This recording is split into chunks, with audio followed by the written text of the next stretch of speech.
Olá pessoal, nesse vídeo de hoje a gente vai falar sobre a segunda lei de Mendel.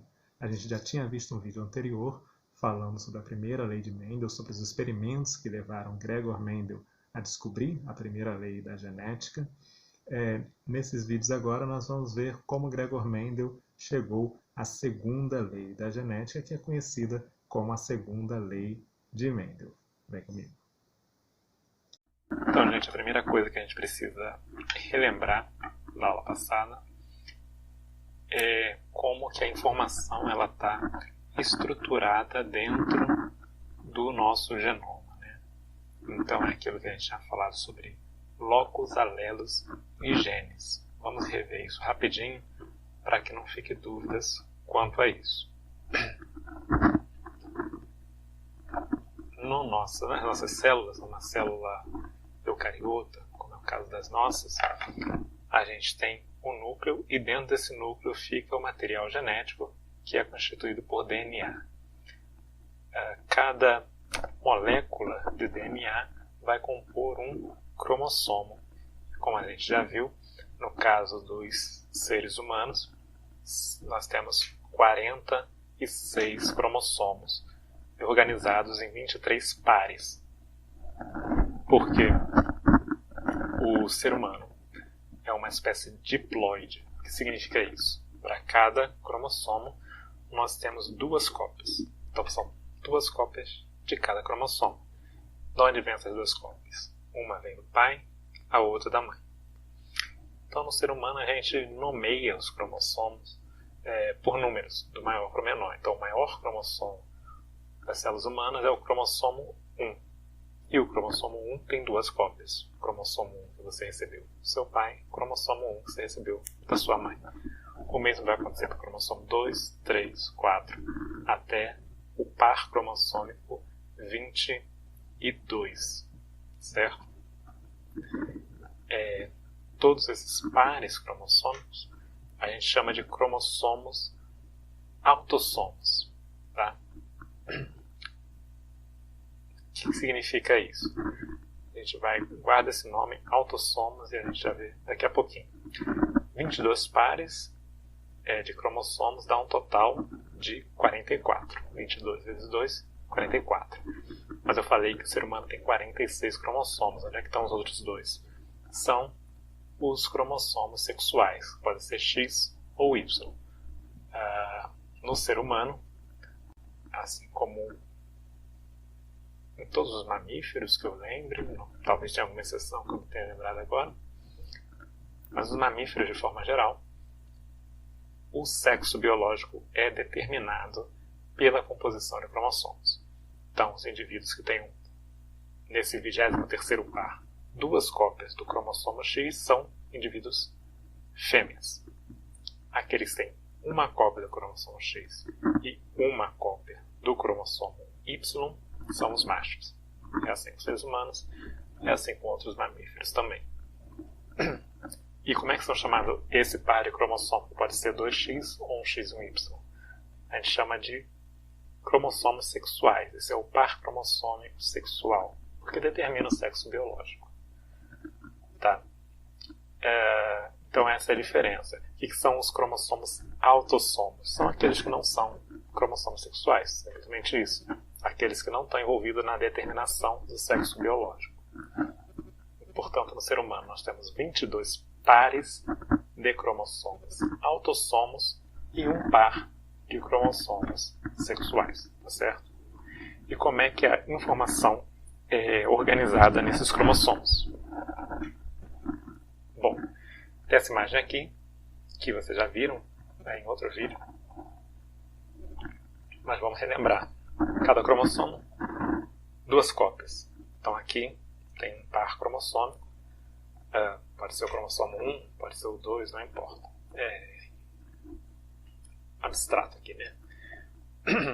Então a gente tem essa cópia que veio, por exemplo, da mãe, essa que veio, por exemplo, do pai. Tá? A gente chama esses dois cromossomos que formam esse par de cromossomos homólogos. Por quê? Porque eles guardam as mesmas regiões iguais em um e outro. E aí a gente chega nessas terminologias que é muito importante a gente lembrar. Loco. O que é um loco quando a gente está falando de genética, né?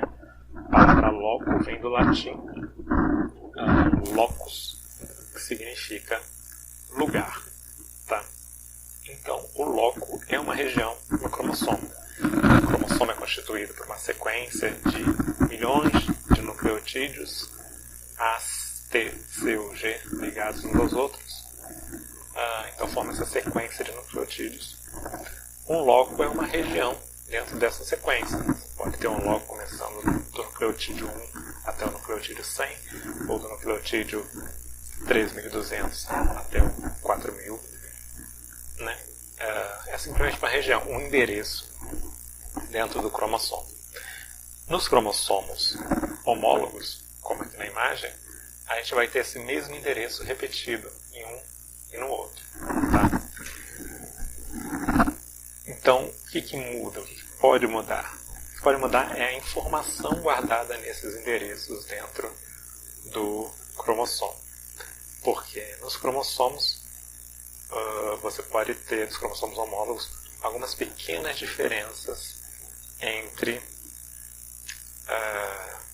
na sequência de um para o outro. Ok? Como é que funcionaria isso? Imagina aqui que a gente tem um cromossomo e ele vai ter uma sequência de nucleotídeos, tá? C, A, T, T, C, G, por exemplo. Ok? Quero que dê para tentar fazer com vermelho.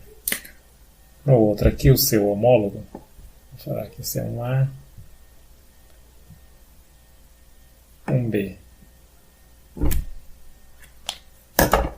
Fica muito claro, né? Um B. Você vai ter uma sequência muito parecida, ó. C, A, mas não idêntica. Aqui, em vez de um T, a gente pode ter um G. T, C, G. Tá? Então, toda essa parte aqui, olha, aqui, tá igual entre os dois cromossomos homólogos. Perfeito? Mas aqui no meio, nessa letrinha aqui, ó, a terceira letra, a gente tem uma diferença, tá? Nessa primeira cópia, que talvez tenha vindo do pai, tem um T, e nessa outra, na outra cópia, talvez tenha vindo da mãe, tem um G. Então, é o mesmo loco, a mesma região em cada cromossomo, em cada cópia do cromossômico, né? Mas a sequência de nucleotídeo pode ter uma pequena diferençazinha, que é o que caracteriza os diferentes alelos. Tá certo?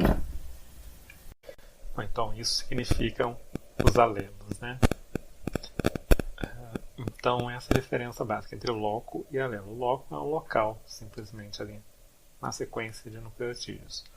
O alelo é a informação, é a sequência exata guardada ali. Tá? E dois cromossomos homólogos, eles têm cópias dos mesmos locos, mas os alelos em cada um podem ser um pouquinho diferentes. E daí que a gente tem a possibilidade de você ter um alelo dominante e outro recessivo. Tá? Nesse desenho que a gente tem aqui, a gente tem esse primeiro exemplo do loco P, em que a gente tem nesse cromossomo um alelo P maiúsculo, no cromossomo homólogo a ele, a gente tem também o alelo P maiúsculo. Então são dois alelos idênticos, ou seja, a mesma sequência de nucleotídeos é idêntica nos dois. Quando isso acontece, a gente diz que esse é um loco homozigoto.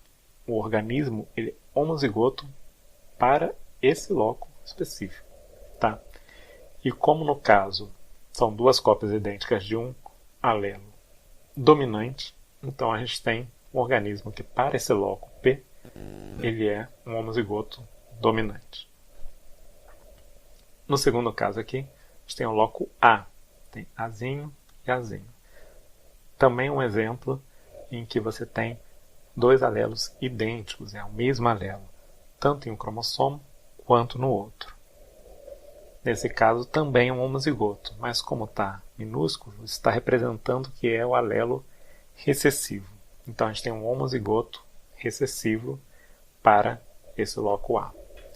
E no nosso terceiro exemplo, que é o loco B, a gente tem em um dos cromossomos do par um alelo Bzão maiúsculo e no outro cromossomo um alelo Bzinho, que é minúsculo. Tá?